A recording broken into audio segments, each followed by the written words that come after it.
إرمياس شم نايز مصحف زتوسده بإبرايستي إيكاح كما يزبل كوينو زي سم زتوسده كابتنايتي مصحف أما أتوزلو ناي مجمرتا قال إيو معرف حدا قطر حدا معرف كلتا قطر حدا معرف 4 قطر حدا يغون مبر كابتا أوشت مصحف زلو كابزم مالؤو حسابات أيهود بتوفيتاتهم دقوع إرمياس إلهم إيوم سميمو إذا سم إزي بغريكن بلاتينين ترجمات أون كومو إيو إرمياس عمي حزن سلزنبرو بزي مخنيات بخاي نبي تباهيلو دما يفلت إيو نبعاتو زفصو كابسبور لب إيوم كمنا إكزابيهر أفنيا دقوع إرمياس نايسق آيو دمنا كابتا ختما كابيت مقدس مدمساس أبتا هيمانتاو سرعت مفرراسن ناي يهودا هزبيب تماريخو بمخادو أتحاحيزو سمعت كابز تنكف مقد إيو زغالتو ناي إكزابيهر فردي ودكاتن عنواتن إيو أمتيو إذن إرمياس نبعات كم ناي جزارو شكر زي كونس اتقواهي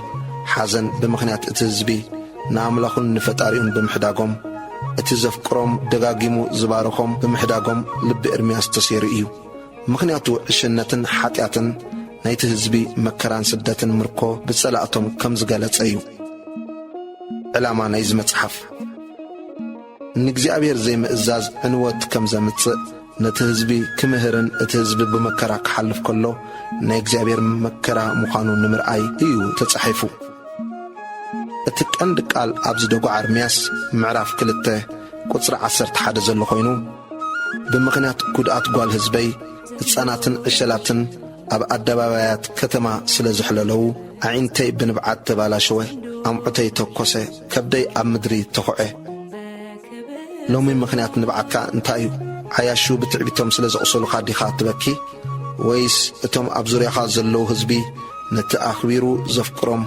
بحتى سلز حزنوو ديو ويس بخيات كالومي أبزوريخات صبوء نگر سلز تساني ويس لومي زبكيكا أبزوريخات سبات بحتى أتهم يساقيو سلزلو ويس زي نري عالمنا بزي فتحويان نگستات زقبر كفوء بدل كال دخلنت ديو زبكيكا وقع ديو عمت أبلعلك زي أبيهر ديو حق إيو إذن كلهم مخنياتنا عبيز خونناي لبقواه كخون يخوليهم دقوع إرمياس دما حزن مس أملاخ انتاي ويكمي مخانو إيو زرئينا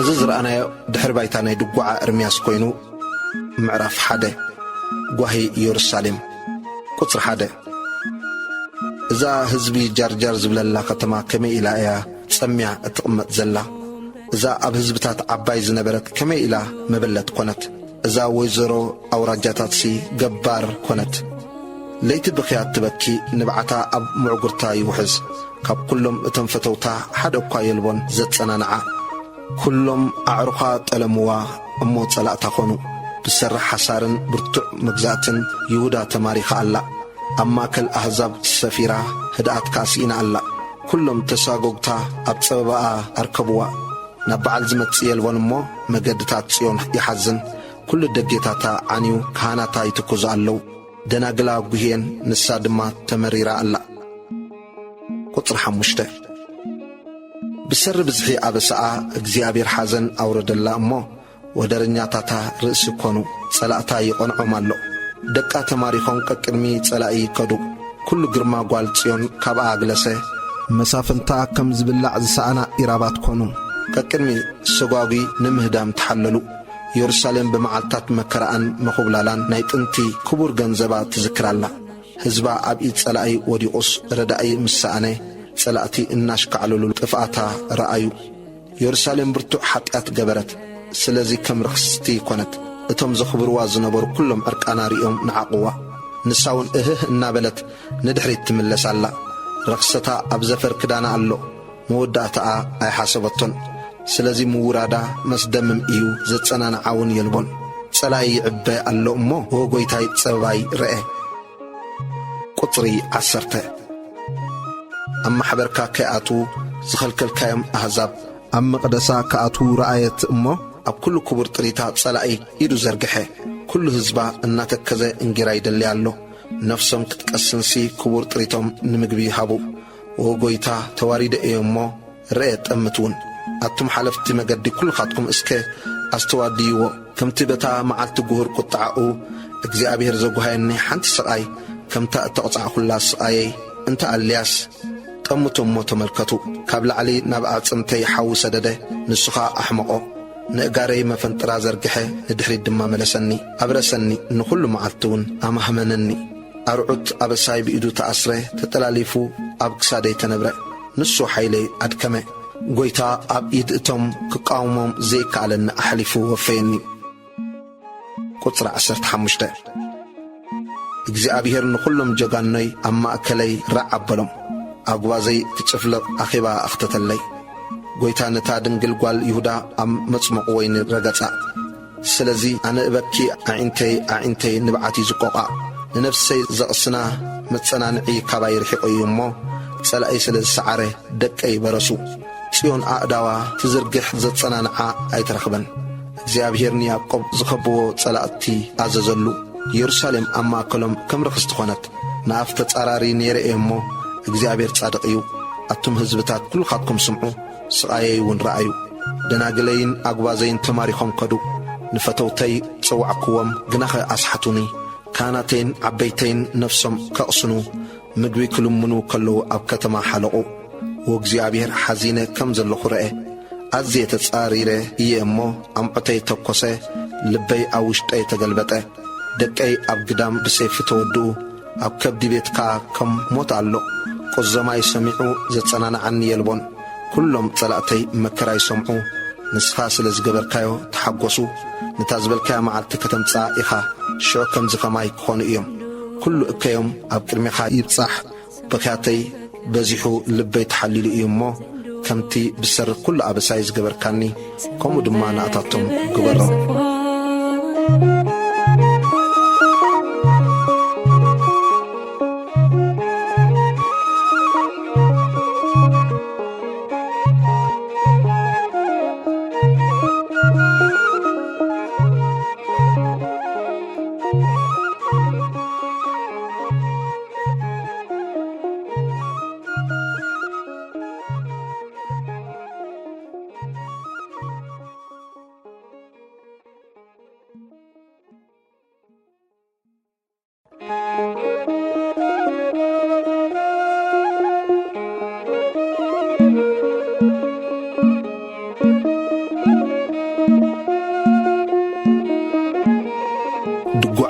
ኤርምያስ ምዕራፍ 2 እግዚአብሔር ኣብ ልዕሊ ኢየሩሳሌም ዘውረዶ መቕጻዕቲ ቁጥር 1 ከመይ ኢሉ ኾን እግዚአብሔር ብኹራኡ ንጓል ጽዮን ብደመና ኣጐልበባ ንኽብሪ እስራኤል ካብ ሰማይ ናብ ምድሪ ደርበዮ ብመዓልቲ ቁጣዓኡ ከዓ ንድኳ ኣእጋሩ ኣይዘከረን እግዚአብሔር ንኹሉ መሓድር ያዕቆብ ብዘይ ምሕረት ውሓጦ ብቁጣዓኡ ንዕርድታት ጓል ይሁዳ ኣፍረሶ ኣሕመድ መዶ መንግስትን መሳፍንታን ከዓ ኣርከሰ በትጉር ኩራኡ ድማ ንኹሉ ቀርኒ እስራኤል ሰልዐ ካብ ጸላኢ ከዓ ንየማነይቱ መለሳ ከምቲ ንኸባቢኡ ዝለቑምፅ ሃልሃል ተሓዊ ንያዕቆብ ሞኻበሎ ከም ጸላኢ ቀስቱ ገተረ ከም ወደረኛ የማኑ ኣልዓለ ንዓይኒ ዘብህግ ዘበለ ቀተለ ኣብቲ ድንኳን ጓል ጽዮን ነድሩ ከም ሓዊ ከዓወ እግዚአብሔር ከም ጸላኢ ኮነ ንእስራኤል ወሓጣ ንኹሉ ኣዳራሻታ ወሓጦ ንዕርድታታ ኣፍረሶ ኣብ ጓል ይሁዳ ከዓ ዋይዋይን ቁዘማን ኣብዝሐ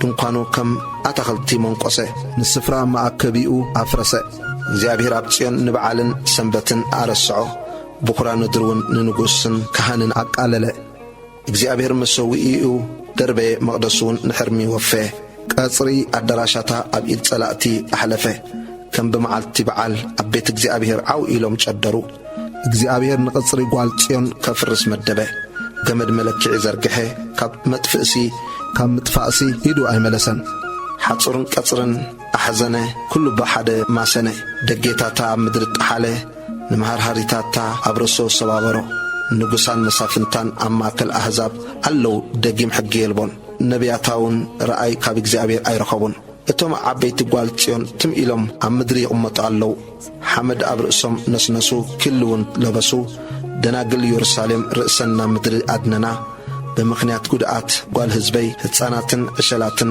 ኣብ ኣደባባያት ከተማ ስለ ዝሕለለዉ ዓይንተይ ብንብዓት ተባላሸወ ኣምዖተይ ተኰሰ ከብደይ ኣብ ምድሪ ተኹዐ ኣበይ ኣሎ أخلن وينن النابلو نديتاتهم يحطو أبدأ كتما كم وقعت أحل اليوم الرع يبلو اللو نفسهم نابحق في أديتاتهم تقعوا الله أتقوى يرسالم انتاي كمسكرالكي بمنتاي أمو إيز معراريكي كتسنان عكس بمنتاي إيز مسلكي أتدنقل قوالتين مسبرتخي عبي كم بحري إيمو من يحويكي نبياتكي كنتن تبران رأيولكي نقرات كنتنتن مركون رأيولكي انبر كام مركون منتك دحنس أبساخي أيقول علكن قطر عسرت حموشتاي كلهم حلفت مقدين قوال يرسالم زيادو إيا تافتصم زمالكعه حقوس كل مدري اتبها الكتما إلهم يفاتسويلا رؤسهم ينقنقلا ألا جيتهم أعداهم يتاقعلا كلهم تسلاتخي أفهم أباكي يخفتو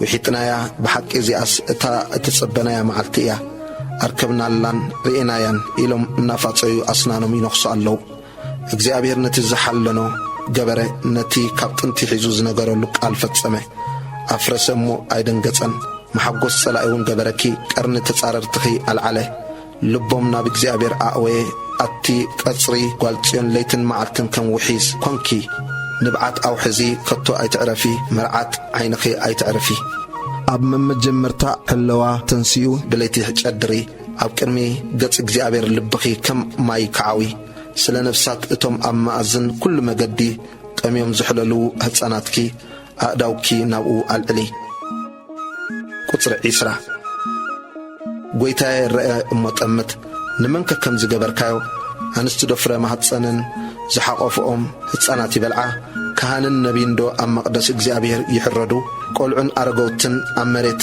أبدا بايات ترعيتهم اللو غرزين أقوازين كاب سيف ودقو بمعالتي كراخا قتل كايم بزين دنقات حرد كايم نمفرهي كاب كل وغن كم بمعالتي بعال سواع خالي بمعالتي كراك زيابير زملتن زترفن يلبون نتمزحا أفخو من زعبخو من اتي تسالأي عطنتهم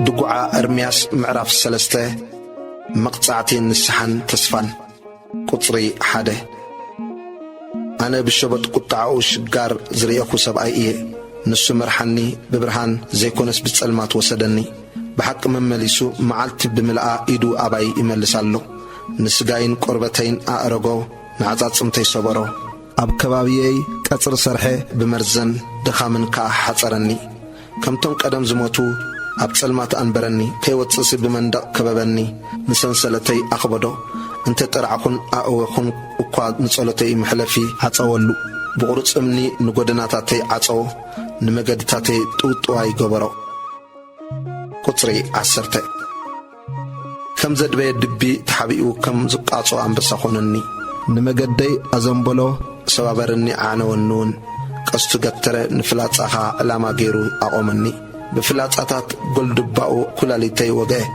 ملاقاتي كل هزبي معالتي بملقى مدرفيهم كونكو بمرير أتقبني عراستيني أسناني بتتصر سبر بحموخشتي أقول ببني نفسي كاب سلام أرحقا نتسبق رسعكوه أنا خا حيلين بكزيابير تسفاين هلم بلا بلكو شقارين قبل المبالين اتعرن مرزن ذكر قطر عيسرا نفسي كيبا تخد تذكره أوشتي كعدنين الله زي أبلبي إنبر سلازد ما تسفى قبر محروتو أي تودن إيو مو ترازي تفانا تسقاق زي أبير إيو أبتتصبح حدش إيو ومن مخانكا عبي إيو نفسي سيقديك زي أبير إيو سلازي بقو تسفى قبر تبلا الله زي أبير نتمز صبيوه نتأتدل نفس سناي إيو نمدحان زي أبير تسفى مقبارن بهدأت متصباين سناي إيو نسبعي بنقسنتو أرعوت متصار سنايو أسكيمو إيمو تم إلو بينو يكمت ምናልባሽ ተስፋ ይህልዎ እዩ ኣፉ ደኣ ኣብ ሓመድ የድንን ንዝወቕዖ መልትሑ ይምለሰሉ ብጸርፉን ይጽገብ። ቁጽሪ 31 እግዚኣብሔር ስን ዘለዓለም ኣይውግድን እዩ እሞ እንተ ኣጓሃየ እኳ ከምቲ ብዝሒ ጸጋው ይርሕርሕ እዩ። ንደቂ ኣዳም ዘዋርዶምን ዘጉህዮምን ብፍታው ልባ ኣይኮነን። ንኹሎም እሱራት ምድሪ ኣብ ትሕቲ እግሪ ምርጋጾም ኣብ ቅድሚ ገጽ እቲ ልዑል መሰል ሰብኣይ ምቒናኖም ንሰብ ብነገሩ ዓጋቢ ምግባርሲ ነዝዶ እግዚኣብሔር ኣይርእዮን እዩ። እግዚኣብሔር ዘይኣዘዞስ እተዛረበ እሞ ዝኾነሉ መን እዩ? ክፉኡን ጽቡቕን ካብ ኣፍ እቲ ልዑል ዶ ኣይወፅን እዩ? ስለምንታይ እቲ ህያው ሰብ የጉረምርም? ነፍሲ ወከፍ ብሓጢኣቱ ደኣ የጉረምርም። መገድና ንተዓዘብን ንመርምርን እሞ ናብ እግዚኣብሔር ንመለስ። ልብና ምስ ናይ ኣእዳውና ናብ እግዚኣብሔር ኣብ ሰማይ ነልዕል። ንሕና በደልናን ዓሎናን ንስኻውን ይቕረ ኣይበልካን። ቁጽሪ 43 ብኹራ ተጐልበብካን ሰጐግካናን ብዘይ ምሕረት ቀተልካ ጸሎት ከይሓልፍሲ ደመና ተጐልበብካ ኣብ ማእከል ሕዝብታት ጓሓፍን ፍንፉንን ገበርካና። ኩሎም ጸላእትና ኣፎም ሃሃበሉልና ፍርሃትን ጉድጓድን ምፍራስን ጥፍኣትን በጽሓና። ብናይ ምጭፍላቕ ጓል ሕዝበይ ካብ ዓይነይ ውሒዝ ማይ ይውሕዝ ኣሎ። ቁጽሪ 50 እግዚኣብሔር አንቈልቂሉ ክሳዕ ዝርእን ካብ ሰማይ ክሳዕ ዝጥምትንሲ ዓይነይ ከይዓረፈን ከይቋረጸን ዘርባሕባሕ ይብል ኣሎ። ብምኽንያት ኩለና ዋልድ ከተማይ ዓይነይ ንነፍሰይ ይሕዝና ኣሎ። እቶም ብዘይ ምኽንያት ዝጸልኡኒ ከም ዑፍ ሃደኑኒ። ሕይወተይ ኣብ ጉድጓድ ኣጥፉ ኣብ ልዕለይ ከዓ እምኒ ደርበዩ። ማይ ኣብ ልዕሊ ርእሰይ ወሓዘ ጥራስ ጠፋእኹ በልኩ። ካብ መዓሙቕ ጉድጓድ ኦ እግዚኣብሔር ስምካ ጽዋዕኹ። ድምፀይ ሰሚዕኻ ካብ እህታይን ጭራሐይን እዝንኻ ኣይትሕብኣዮ። እታ ጽዋዕኹኻ መዓልቲ ቀሪብካ ኣይትፍራህ በልካ። ንነገር ነፍሰይ ተጣበቕካ ንሕይወተይ ተበጀኻ። ኦ ጐይታይ ነቲ ዝወረደኒ ግፍዒ ርኢኻ ፍትሒ ኣውጻለይ። ኩሉ ትቂሞም ኣባይ ዝጠለፍዎ ኩሉ ወዲቶም ርኢኻ። ቁጽሪ 61-62 ኦ ጐይታይ ኩሉ ጸርፎም ኩሉ ኣባይ ዝጠለፍዎ ውዲቶም ከናፍርእቶም ተቃወምተይ ምሉእ መዓልቲ እኩይ ዝመኽሩለይ ሰማዕኻ። ኣብ ምቕማጦምን ምትንስኦምን እሞ ጠምት ኣነስ መድረፊኦም ኮይና ኣለኹ። ኦ እግዚኣብሔር ከም ግብሪ ኣእዳዎም ሕነፍ ደዮም። ድርቅና ልብሃቦም መርገምካ ውርደሎም። ብቁጣዓ ስጎጎም ካብ ትሕቲ ሰማይ እግዚኣብሔር ኣጽንቶም።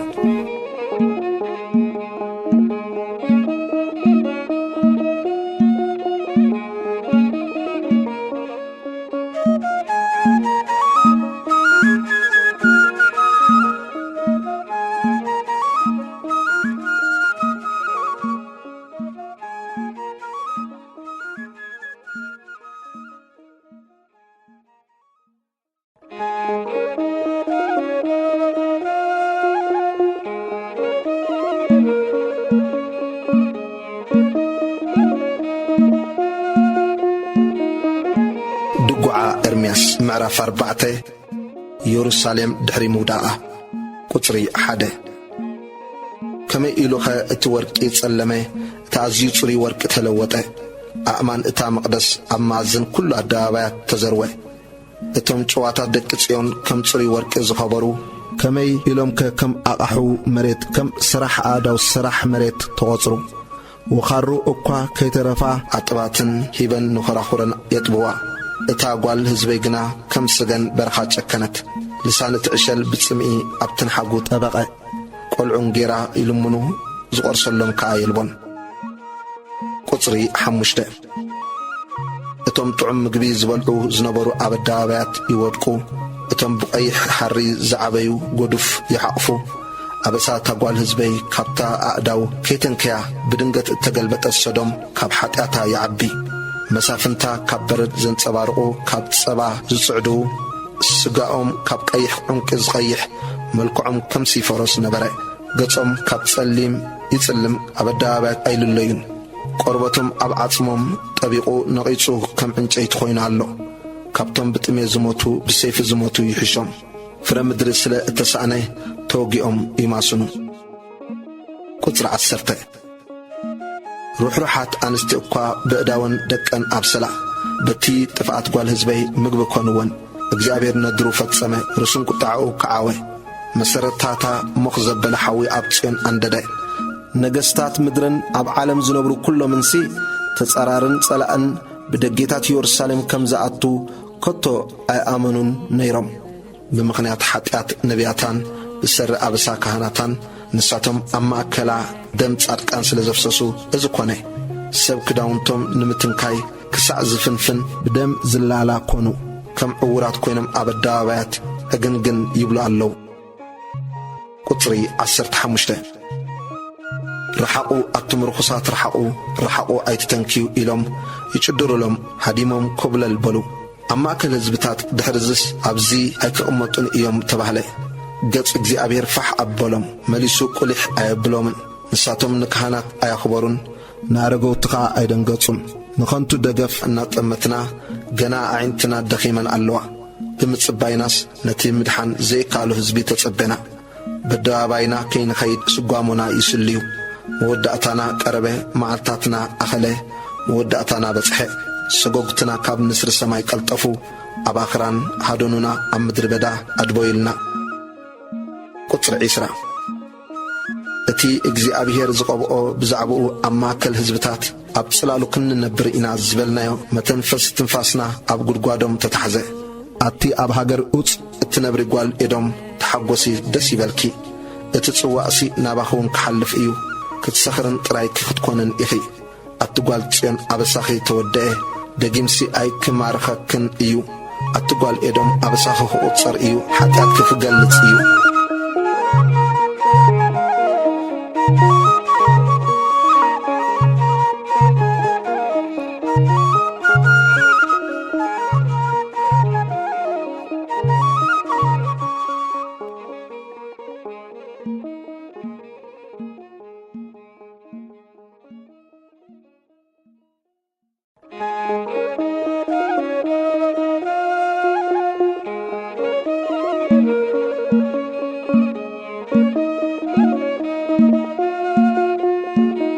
ድጓዓ ኤርምያስ ምዕራፍ 5 ምሕረት ንምርካብ ዝግበር ጸሎት። ቁጽሪ 1 ጐይታዬ እቲ ዝወረደና ዘክር፣ እቲ ነውርና ጠምትን ረአን። ርስትና ኣብ መጻእተኛታት ኣባይትና ኣብ ጓኖት ሓለፈ። ኣቦ ዘይብልና ዘኽተማት ኮና፣ ኣዴታትና ከም መበላሉ ኾና። ማይና ብዋጋ ንሰቲ፣ ዕንጨይትና ብመሸጣ ይመጸና። ሰጎግትና ኣብ ክሳድና እዮም፣ ተሓልልና ዕረፍቲ ሰኣና። እንጌራ ምእንቲ ክንጸግብሲ ኢድና ንግብፅን ኣሰሩን ወፌና። ኣቦታትና ሓጢኣት ገበሩ የለውን ከኣ፣ ንሕና ድማ ኣበስኦም ጾርና። ባሮት ይገዝኡና ኣለዉ፣ ካብ ኢዶም ዘናግፈና ኸዓ የልቦን። ኣብ ቅድሚ ሰይፊ በረኻ ሕይወትና እናተዋልአት እንጌራና ነምጽእ ኣሎና። ቁጽሪ 10 ካብቲ ረስኒ ጥሜት እተላዕለ ቆርበትና ከም እቶን ጸለመ። ኣንስቲ ኣብ ጽዮን ደናግል ኣብ ከተማታት ይሁዳ ኣተሓርቑ። መሳፍንቲ በእዳዎም ተሓንቁ፣ ገጽ ኣረገውቲ ኣየኽበሩን። ኣጉባዝሲ መጥሓን ተሰከሙ፣ ንኣሽቱ ኸዓ ኣብ ትሕቲ ዕንጨይቲ ሰንከልከል በሉ። እቶም ኣረገውቲ ኣፍ ደገ፣ እቶም ኣጉባዝ ከኣ ድሃይ በገንኦም ሓደጉ። ተሓጓስ ልብና ኣቋረጸ፣ ጓይላና ናብ ሓዘን ተለወጠ። ኣኽሊል ካብ ርእስና ወደቐ፣ ሓጢኣት ጌርና ኢና እሞ ወይልና። ስለ እታ ወኻሩ ዝሓንበጣላ ዝባደመት ከረን ጽዮን፣ ስለዚ ልብና ተሓለለ፣ ስለዚ ኣዒንትና ጸልመታ። ንስኻ ወእግዚኣብሔር ንዘለዓለም ትነብር፣ ዝፋንካ ንውሉድ ወለደ እዩ። ቁጽሪ 20 ስለምንታይ ንሓዋሩ እትርስዓና፣ ንነዊሕ ዘመን ስእ እትሓድገና። ጐይታየ ናባኻ ምለሰና፣ ንሕናውን ንምለስ። ንመዓልታትና ከምቲ ናይ ቀደም ሓድሶ። ቀሪስካዶ ደርቢኻልና ኢኻ፣ ኣዚኻዶ ኰሪኻልና ኣለኻ።